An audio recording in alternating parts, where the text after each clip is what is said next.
I'd like to talk to you this morning about optimizing a different kind of gold, not for rowing, but for building your businesses and then selling your business and planning ahead to do that in the most effective way possible. First, though, I'd like for you to meet Carl. Carl is a CEO. He's built a business very successfully. He started it about 20 years ago, and he built it very carefully year after year after year. And like most of you in this room, he went through some ups and some downs, and he plowed through it, and he built a nice company. He's very proud of what he has built. But now he's wondering if he should sell it. You see, he has a family. His son is about to head off to college, and his daughters will soon follow.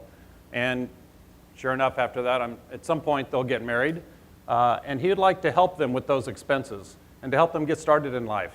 And then to make sure that he has enough cash left over so that he and his wife can enjoy retirement and take care of their medical bills. They plan to be around for a while.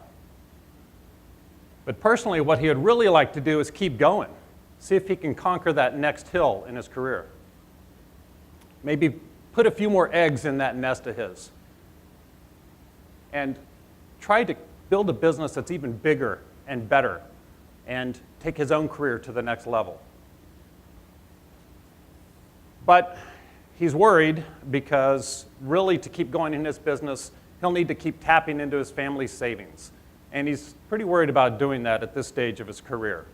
So he's wondering, should he sell his business? So Carl attacked this problem like he does with most of the challenges in his business. He looked at the options. He first set up his objectives, what mattered most to him, what he wanted to accomplish, and then talked to friends and advisors about what options might be available to him. And then he figured out how to optimize his outcomes with the option that he chose. His objectives were clear to him. He wanted to take care of his family and his employees, and then to position him to get to the next level of career achievement and wealth. So he started talking to people and learned about at least 3 options that he had in front of him. One was an ESOP, an employee stock option plan that they would craft internally. Or he could sell the business to a strategic buyer or to a private equity buyer. So he began to look into them. At first, he liked the idea of selling to an ESOP because he could take care of his employees and he could keep his business intact. What he was concerned about, though, is that you generally had to sell at a fair market value. And he didn't think that price fully reflected the growth potential in his business. And he thought he could get a better price if he sold to an outside buyer. He was also worried because his family savings would still be at risk because he needed to make some investments to keep his business competitive. So an ESOP was good for his employees, but maybe not the best fit for Carl personally. He began to wonder if he could really attract a buyer for his business and sell it at a good price to an outside buyer. He knew there were a lot of companies out there, many of whom were also looking to sell their business. And he knew that a tiny fraction of those every year were acquired by professional buyers. So it could be tough.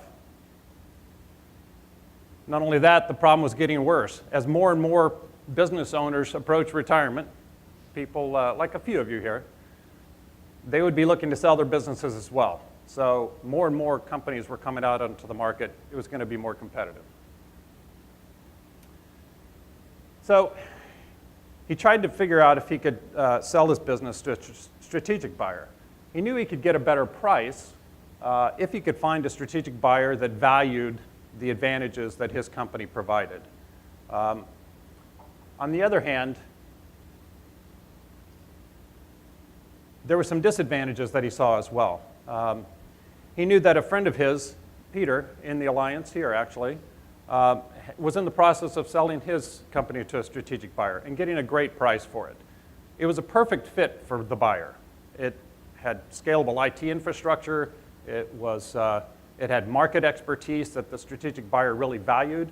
They had customers, big customers all up and down the West Coast that the strategic buyer would value.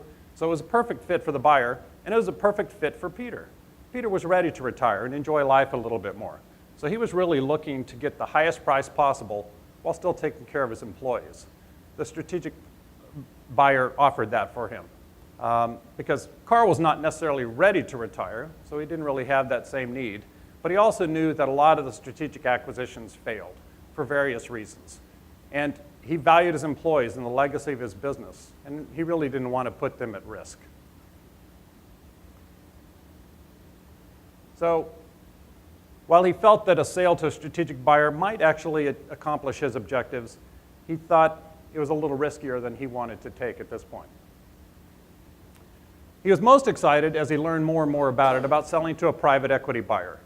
A private equity buyer allowed him to keep running the business and to protect his employees and to keep his business intact and independent. He liked that idea. He also learned that he, if things worked out well, could end up making a lot more money in the sale to a private equity business. He knew he could sell a big chunk of his stock right up front, take those chips off the table, make sure his family was taken care of, but then retain some stock in the company. And then over time, as the value of the business grew and the debt was paid off, that remaining stock could be worth a lot more than it was originally. Put together, he could make a lot more money from the total sale of his business over a 5 to 7 year period. He liked the idea of that. He was also comfortable that the risk of selling to a private equity buyer was not quite so great. In fact, the data he had read showed that on average, private equity-run businesses were more successful, generating more jobs and higher sales growth than the average US business.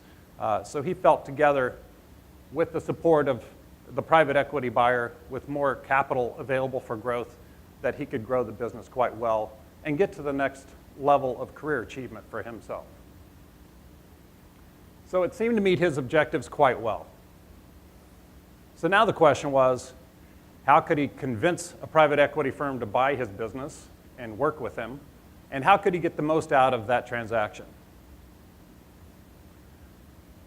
So as he worked with people, different advisors he brought in, talked to his team, he learned that private equity buyers really valued two sort of rough categories of attributes: sustainability and scalability.